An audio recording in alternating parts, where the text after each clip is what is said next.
வணக்கம். வணக்கம். மகளிர் இலவச பேருந்து பயன்படுத்துறீங்களா? எப்பயாவது வருது, வந்தாலும் நிறுத்துறது இல்லையே. மகளிர் உரிமை தொகை 1000 ரூபாய் எழுதி போட்டு 4 வருஷம் ஆகுது, இன்னும் வந்த பாடு இல்ல. உங்க கட்சிக்காரங்களுக்கு மட்டும்தான் குடுக்குறீங்களாமே. பசங்க என்ன படிக்கிறாங்க? பசங்க நீட்டுக்கு படிக்கிறாங்க.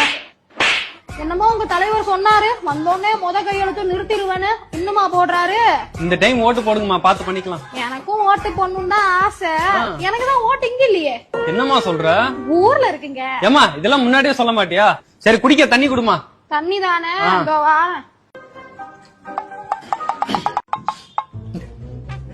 எந்த ஊருமா சொன்ன? வேங்கவயல். அது ஒண்ணும் இல்ல, வேங்க வயல்ல குடிநீர் துறையில மலம் கலந்தாங்கல்ல, அந்த தண்ணி தான் இது. அப்போ அதை பார்க்க ஒரு பயலும் வரல. எப்படியும் ஓட்டு கேட்க வருவீங்கன்னு தெரியும், உங்களுக்காகவே அப்போல இருந்து வச்சிருக்கேன். இத குடிச்சுதான் எங்க மக்களுக்கு வாந்தி பேதி எல்லாம் ஆச்சு. போங்க போய் டாக்டரை பாருங்க.